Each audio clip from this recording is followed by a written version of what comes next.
Garantisadong pampaborito.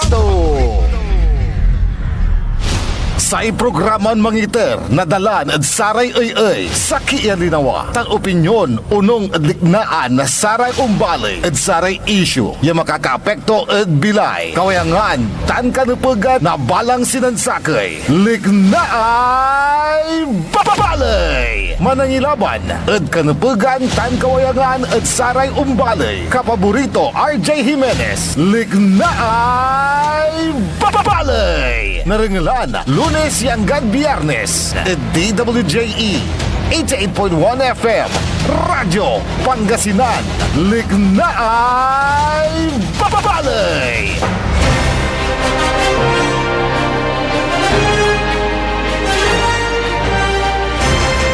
Alas 8:05 kabuasan. Petsa 4 lad bulan na Hunyo 2026. Kasumpalan yun ng sa programa Early in the Morning.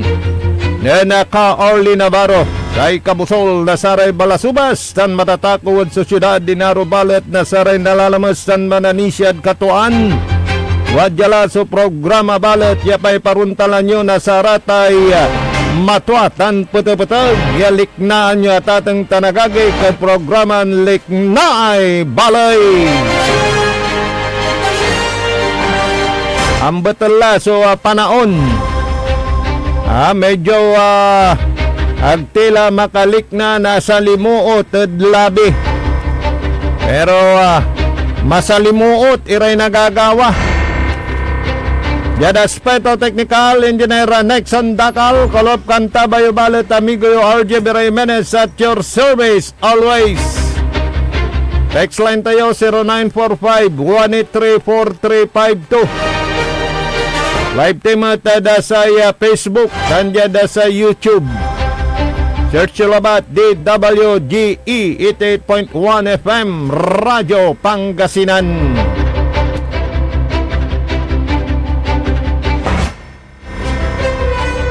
Kasi nagawa natin na sesyon na Senado. Wala kasi sabiendan na empleyado. Iray independent majority as declaim matatang tanagagik. Wala nid si karaya numero majority nira.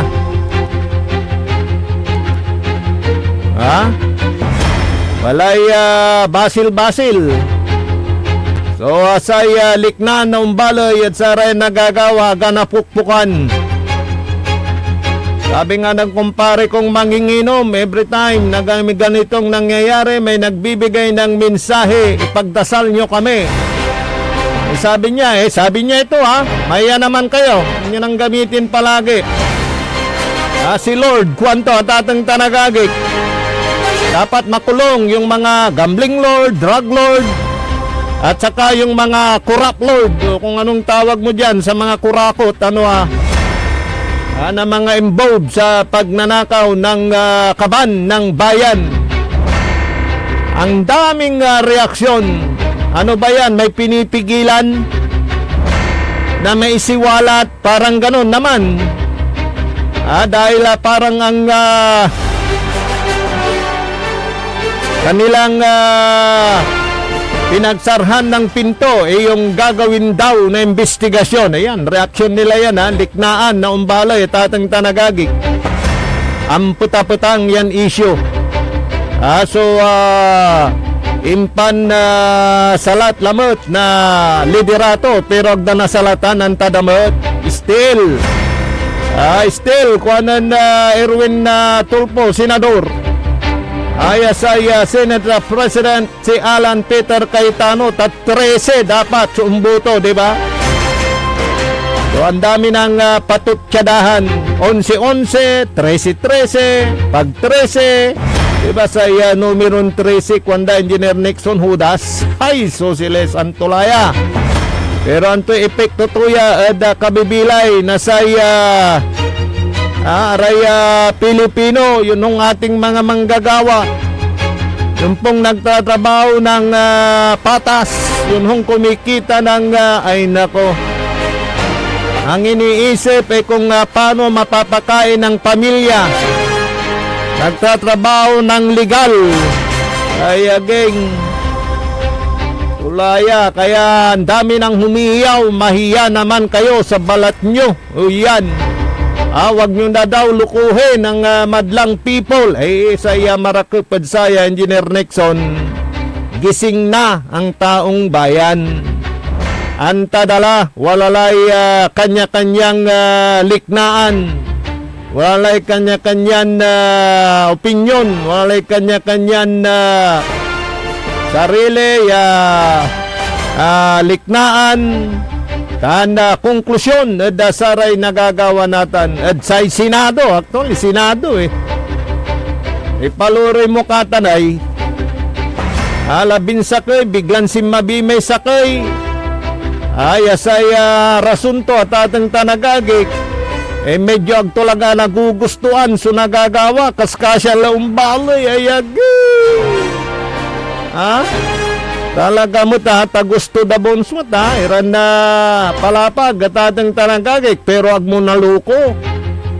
May kumpare kaya manginginom matalisiw yung kanyang pag-iisip at pag-aanalisa sa mga nangyayari.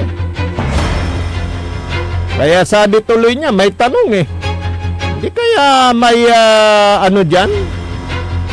May anong tawag mo dito? Takot? Na baka, di ba?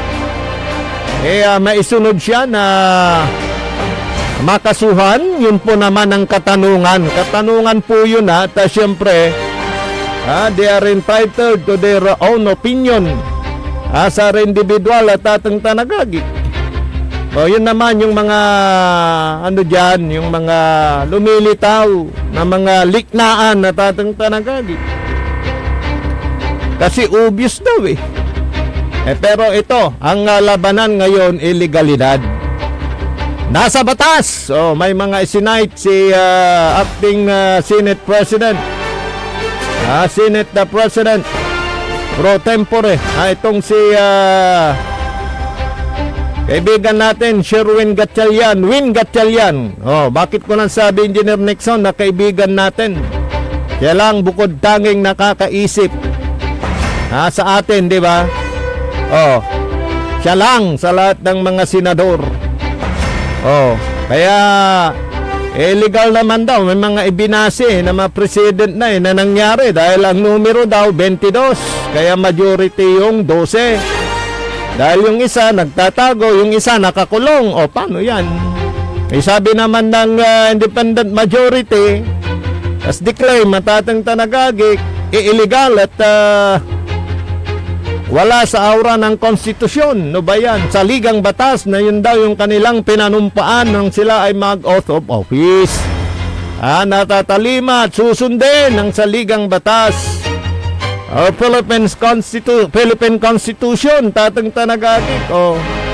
So ito talisiwan na panag-utak. Sabaga na saray sa kaya grupo, illegal. Sa isa kay ballot, legal. Sige, natambalat. Anto kasi supansumpalan. Yun yung ating aabangan. Dahil sabi naman ni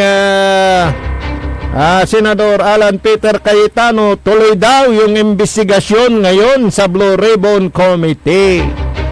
Pero mayroon ng abiso sa mga empleyado, work from home. Ano ba yan? Sinong dadat nandun? Legal ba yung mangyayaring pagdinig? May sisipot ba? Sabi naman ng naitalaga na bagong Blue Ribbon Committee until further notice sa ating tanagaki kung kailan mag-proceed yung investigasyon yan sa flood control anomaly projects. Yan. So abangan natin Actually, ito yung napakainit na issue ngayon. Yung nangyayari dyan sa Senado. Ay, nako. Kaya yung tanong tuloy, wala pa namang masasabing illegal o kaya yung walang visa na pag-aproba dahil sa mga nakahilera na mga panukalang batas dyan dahil wala naman pa silang tinatakil. pa namang inaaprubahan yung mga bago na sabi nga majority sila. So wala pa namang issue dyan. Ang issue ngayon dito yung magaganap na pagdinig sana ngayon sa Blue Ribbon Committee. Wala. Sinong empleyado? Sinong susundin? Yung kautusan ng bagong Senate President Pro Tempore, Senadora Win Gatchalian, o yung kautusan ni dati pa rin, siya pa rin dahil tracing ang kailangan para siya ma-unseat. Itong si Liwan Unseat ay ang bangat na kalod sa Yurungan bilang Senate President si Senador Alan Peter Cayetano. Kaya abangan natin hanggang mamaya, alas 10 pa naman ata yun kung magkakaharangan, kung anong mangyayari na tayo ngayon ay pinapanood ng buong mundo. Pinagpipistahan yung mga proseso po dyan.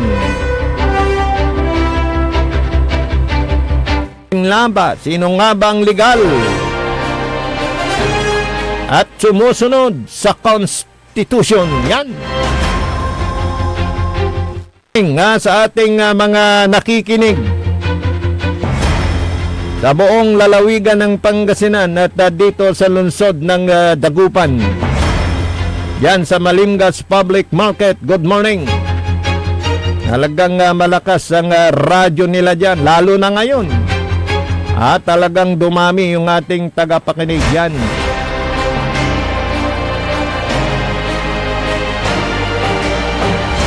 Marumira na impormasyon na balita.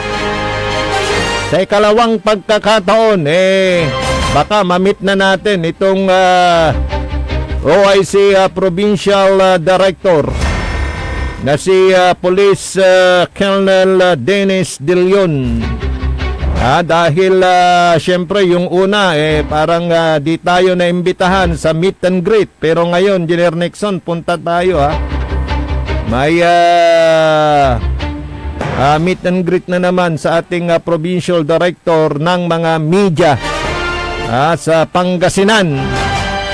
At lahat ng media sana masala kung sino man yung umaasikaso sa organisasyon ng media, sana masala para at least talagang makakarap ni PD itong mga lehitimo, yung talagang working media, yung binigyan ng ID, pinaghatid lang ng dyaryo, media na daw.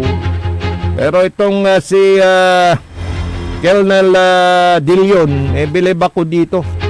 Dahil talagang mayroon siyang standing order sa ating mga chief of police. Kapag may mga media na gustong kumuha ng mga balita, may bilin siya na i-accommodate mabuti at bigyang priority. Maganda po yun. Dahil siyempre sa magandang relasyon ng media at ng kapulisan, maihatid yung mga magagandang programa ng PNP, magiging aware yung ating mga kababayan sa mga pinapatupad na programa, lalo na itong kampanya laban sa illegal na droga na tuwing may raid na gagawin itong mga kapulisan. Sa mga dapat na sundin po dyan na reglamento, regulasyon para hindi mateknikal yung pagsasampa ng kaso sa isang suspect, yung may presensya ng media. Ganun po yun. Isa yon sa mga requirements dating tanagagik. Sabi nga ni Police Colonel De Leon, ang ating OIC Provincial Director, malapit yung loob niya sa mga media. Yan. Dahil parang may uncle ata ito na media. Yan. So ito yung meet and greet sa ating OIC Provincial Director. Bukas po yan. At syempre, yung nagustuhan ko din na narinig ko nung siya ay naimbitahan dyan sa Sangguniang Panlalawigan, yung bilin din niya na pag may magrereklamo o kung anuman transaksyon ng ating mga kababayan sa ating mga kapulisan, sa ating mga police station, wag na yung pabalik-balikin pa. Dahil syempre abala sa oras at abala sa trabaho o kaya sa pasahe.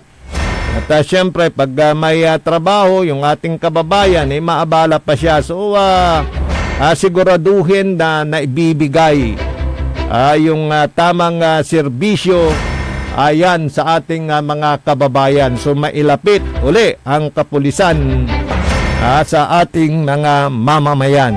So maganda po yan. Colonel Dennis De Leon, ang ating PNP Provincial Director Acting PD dito ho sa ating lalawigang Pangasinan. At ito nga ho patungkol naman dito sa usaping pagpapataya ng Small Town Lottery dito sa lalawigan ng Pangasinan. Sa nababasa natin sa police report, may mga ibang bayan na may mga nahuhuli na nagpapa-bingo raffle sa barangay.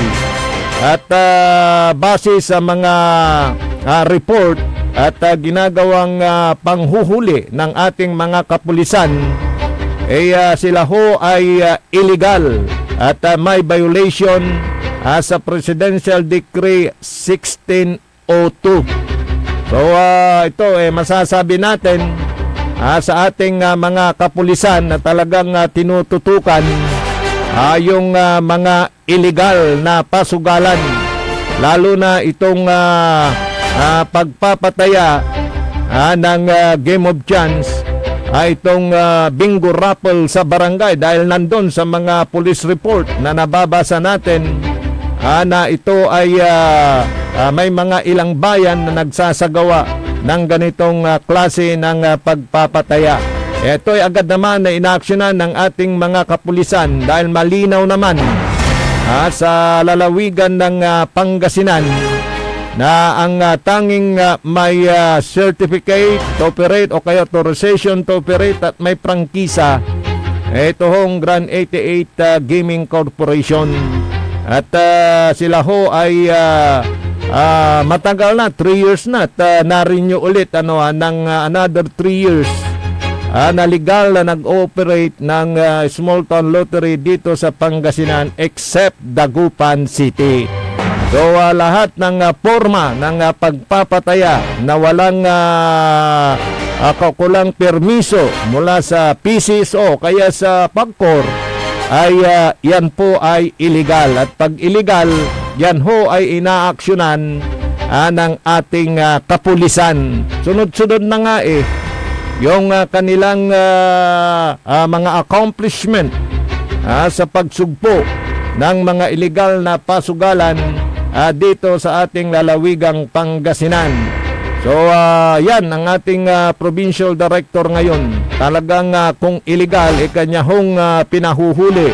Kaya kayong mga kabo at mga kubradores o kung sino man na nagpapataya ng mga hindi otorisadong pagpapataya, abay mag-isip kayo dahil mahirap nga naman na kayo'y makasuhan at baka pati ang inyong mga pataya dyan maging mga mananaya na umaasa na nanalo, baka wala kayong maibigay na panalo dahil nga illegal. At pag illegal, wala kahit ni 5 ang pumupunta sa kaban ng bayan. Yan lang po ay pumupunta doon sa mga nag-operate ng mga illegal na yan. Hindi tulad ho ng STL na ginawa ng legal, matagal na, meron hong ambag sa gobyerno sa pamamagitan ng kanilang re-remit ng kanilang share dahil may obligasyon sila sa PCSO na dapat bayaran. At ang Grand 88 Gaming Corporation ay nakapag-comply sa mga obligasyon na yan sa PCSO. And in return nga, yung PCSO naman, yun po naman yung kanilang ginagamit para sa kawang gawa. At dahil po dyan, masasabi po natin na may pakinabang ang taong bayan dito ho sa legal na operasyon ng Small Town Lottery dito ho sa lalawigan ng Pangasinan.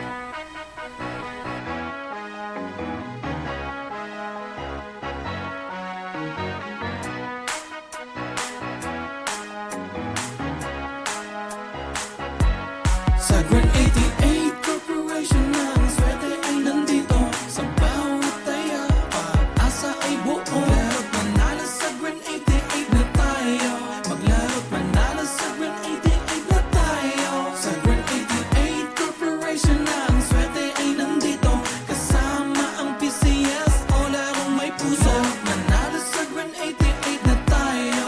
Maglaro't manalo sa Grand 88 na tayo. Sa Grand 88, swerte laging nakaabang. Larong may puso, saya'y walang hangganan. Kasama ang PCSO sa bawat hakbang. Di umuurong sa pagtulong sa bayan at tahanan. Kada bet ang tagumpay ay abot kamay. Big time na pa-premyo hatid sa bawat buhay. Ang pangarap abutin sa kada laro. Dito sa Grand 88, panali sigurado. Sa Grand 88 Corporation ng swerte ay nandito. Sa bawat taya, pag-asa ay buo. Maglaro't manalo sa Grand 88 na tayo. Maglaro't manalo sa Grand 88 na tayo. Sa Grand 88 Corporation ng swerte ay nandito. Kasama ang PCS o larong may puso. Manalo sa Grand 88 na tayo. Maglaro't manalo sa Grand 88 na tayo.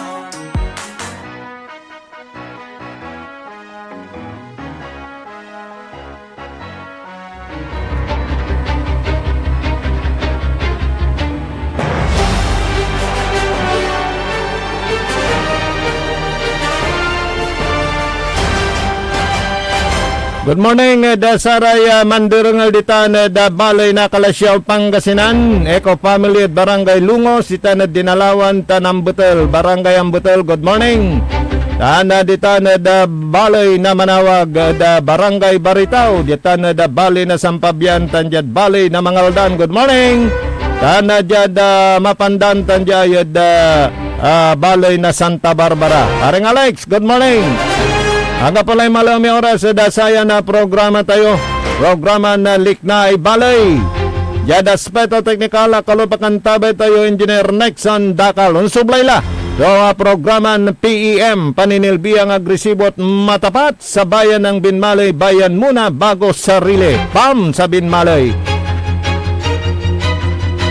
Amigo yo, RJ Jimenez at your service always. Jalabat DWGE 88.1 FM, Radyo Pangasinan, paborito. Sa programon mangiter, nadalan at saray